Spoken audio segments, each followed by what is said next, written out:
Greg was a hard worker. He arrived to the office early in the morning and would leave after most of the employees were gone. He did his work and then some.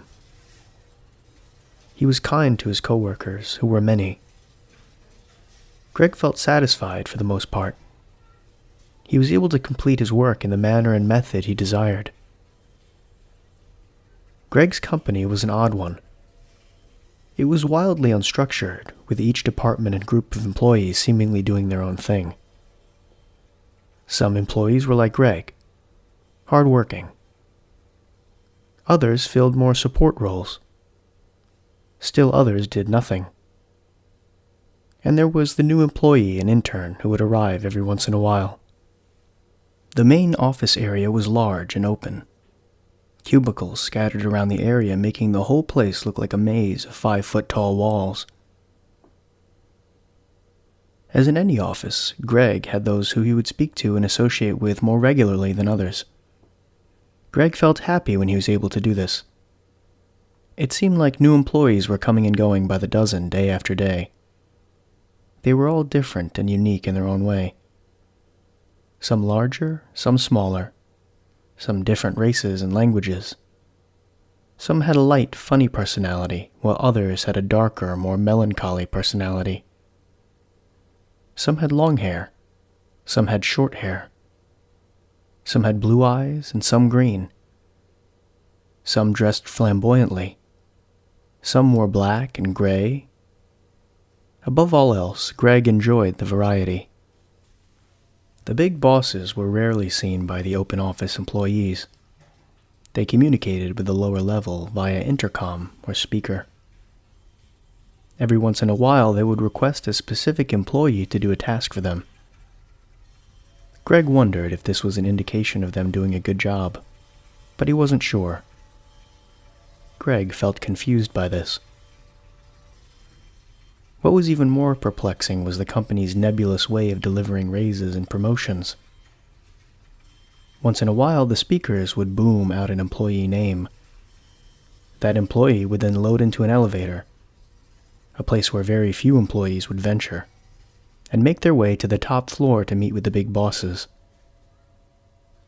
Sometime later, they would return via the same elevator, pack up their things, and ascend back up to a higher floor to their new workspace, presumably with a massive pay bump and promotion. Rarely would Greg ever see them again. Greg frequently wondered what the criteria was to be chosen. Was it work ethic? That couldn't have been it. He had seen some of the laziest employees he's ever known get called up to the top floor. Was it quality of work? That couldn't have been it either. He had seen massively incompetent workers be called to the top floor. Seniority? No. He had seen brand new interns get called to the top, as well as longtime employees. What could it possibly have been? Greg wondered this often, and found himself feeling ever confused at the situation. But he did what he always did. He completed his work on his own terms, the best way he knew how. Days turned to weeks, turned to months, turned to years. Until the day Greg was chosen. He heard the crackle of the speaker come to life. His name boomed from it, and then the speaker went quiet just as fast. Greg's heart was beating with excitement. He looked around. The few coworkers he spoke with regularly smiled and waved at him. A majority of the employees didn't even look up from their desks, as if they hadn't even heard the announcement at all. Greg made his way to the elevator and began ascending to the top floor. Greg felt excited. He felt happy. He felt nervous. He didn't know what to feel. The elevator doors opened to a large, dark room with a spotlight in the middle. Greg stepped out of the elevator and into the light. You have been chosen. A voice boomed. Thank you, Greg called out into the darkness. He couldn't stop himself from asking the question. Why was I chosen? Was it because of the quality of my work? No. Boomed the voice. Well, was it because I've been here a long time? No. Is it because of how reliable I am? No. None of those things matter. So why then? Greg asked. He suddenly felt a prick in the back of his head as his body began to go numb. Because you were here. The voice said as Greg lost consciousness.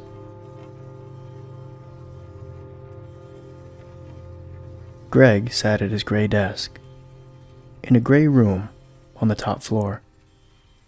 He wore a white shirt, a gray tie, and a gray suit. He looked left and right at his fellow employees who were chosen. They too wore gray suits, white shirts, and gray ties. Greg began doing his work in unison with his coworkers, his employee ID number printed neatly on the edge of his desk. They all moved in unison, doing their work in tandem. No deviation, no variance. Greg felt nothing.